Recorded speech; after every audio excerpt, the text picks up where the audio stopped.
shirkadda Safolco ay weeliso shirkadda kale ee lagu magacaabo Diria General Trading Company ayaa si wada jir ah waxa ay uga hadleen saliidda dabiiciga ah ee idil sunflower oo ay soo saarto shirkadda Safolco iyagoo ka warbixiyay waxtarka caafimaad ee bulshada u leedahay saliidda idil ee cuntada loo isticmaalo iyagoo xusay inay hubisay hay'adda tayada dhowrista Somaliland Mustafa Oday oo ku hadlayay afka maamulka ayaa waxa uu si faahfaahsan uga warbixiyay saliidda idil walaal saliidda idil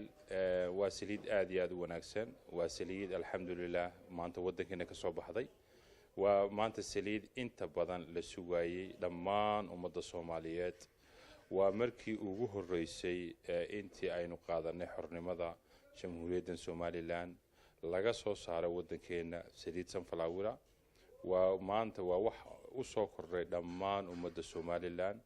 maaha wax anaga oo kaliya noo soo kordhay laakiin waa wax ummadda Somaliland maanta ay ku faani doonto inaynu soo saarnay maanta saliid caafimaad qabta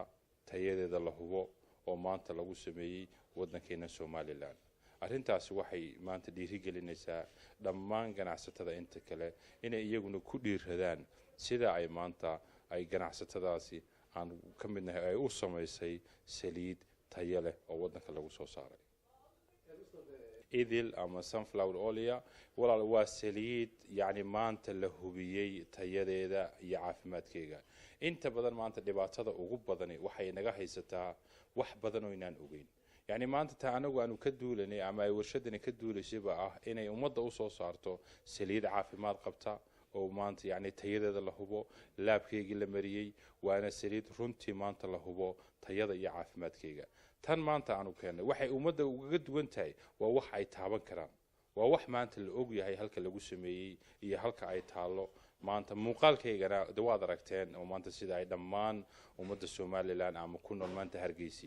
aan ugu gaarsiin laanahay hadaanu Diria General Trading nahay waad ogtihiin yani wadadku aad bay u soo dhaweeyeen muddadiis 4 maalmood imika u dambeysayba mashruuca maanta aanu soo saarnay waa saliid la hubo waa saliid caafimaad qabta waxaanu leenahay ganacsatada iyo gobolada Somalilandba dhammaantood inaanu soo gaari doono sida aanu maanta Hargeysa u gaarsiinay wali idima moogin gobolada kale idinkana waa idin soo gaarsiin doonaa insha Allah biidmillahi kariim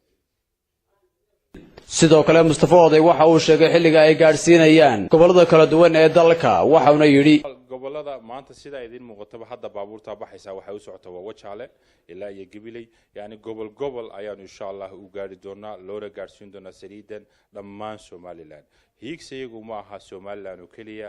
waxaanu rajaynaynaa inaanu gaarsiin doono dhammaan darafyada Somaliland Soomaaliya haday noqoto walaalaheen Ethiopia haday noqoto jaarkeena dhammaantood waxaan rajaynaynaa muddooyinka yar kooban ee soo socda inay saliidaasi sunflower idil ay idin soo gaari doonto ilaahay idinkii waana saliid la hubo waxaan leenahay soo dhawaada mar walba gacmo furan ayaa idinku soo dhawaanayna ganacsatada iyo ummadda Somaliland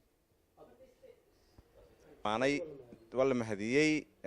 ma sha Allah marka waxa weeyaan idil sunflower anigu iibiyaan ka ahay magaalada cid